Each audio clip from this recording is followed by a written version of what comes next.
جو نماز نہیں پڑھتا اس کے ساتھ اٹھا بیٹھا مت کرو، کیونکہ اس پہ آسمان سے لعنت اترتی ہے۔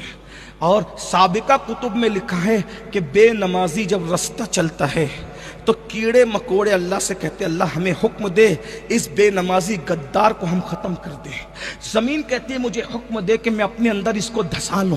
اللہ فرماتا ہے اگر مجھے اپنی رحمت کا خیال نہ ہوتا تو میں اس پہ بھی لعنت کرتا، اس کی 7 پشتوں پہ لعنت کرتا۔ یہ ہے بے نمازی۔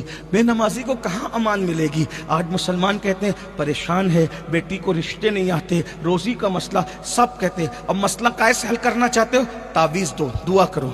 علماء موجود ہیں، میں تمہیں نا امید کرنے نہیں آیا۔ آپ نماز چھوڑ کر کسی سے بھی دعا کرائیے، آپ کو کسی کی دعا کی برکت نہیں ملے گی۔ علماء موجود ہے، کیونکہ حدیث ہے، صحیح ستہ کی حدیث ہے۔ آقا فرماتے ہیں کہ جو نماز چھوڑ دیتا ہے اللہ صالحین کی دعا سے اس کا حصہ ختم کر دیتا ہے۔ نماز چھوڑنے والے کو صالحین کی دعا میں کوئی حصہ نہیں ملتا۔ پھر آپ کیا کہتے ہو؟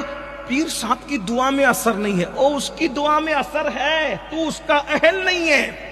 ماں کی دعا میں اثر نہیں ہے، ماں کی دعا میں اثر ہے، تو اس کا اہل نہیں ہے، کیونکہ اللہ کے رسول نے فرمایا جو نماز چھوڑ دے گا اللہ نیکوں کی دعا سے اس کا حصہ ختم کر دے گا۔ پہلی بات تو تمہیں اور مجھے کسی کی دعا کی ضرورت بھی نہیں ہے۔ اگر نماز پڑھ لو نا تو آپ کو اور مجھے کسی کی دعا کی ضرورت بھی نہیں ہے، کیونکہ میرے نبی اتنی دعا کر چکے ہمارے لیے، اب ہمیں کس کی دعا کی ضرورت ہے؟ اٹھتے بیٹھتے چلتے پھرتے امت کے لیے دعا کی۔ حجۃ الوداع کے موقع پہ حج میں پہنچے تو ہاتھ اٹھا کے دعا کرتے کرتے تقاضۂ بشریت جب غالب آیا تو ہاتھ تھک گئے، تو پھر آپ نے ہاتھ نیچے کر لیا، مگر امت کے لیے دعا کرتے رہے۔ ہمارے نبی غلاف کعبہ پکڑ کر سجدوں میں کعبۃ اللہ کے اندر جا کر معراج پہ جا کے اللہ سے ہمارے لیے بہت مانگا ہے، سب کچھ مانگ لیا ہے، بس اس دعا کی برکت پانا چاہتے ہو تو نماز کی طرف آؤ، اور اگر نماز کی طرف نہیں آؤ گے تو اللہ کے رسول نے فرمایا، کیا فرمایا سنو، آقا فرماتے ہیں کہ جو نماز چھوڑ دے میں محمد اس سے بیزار ہوں،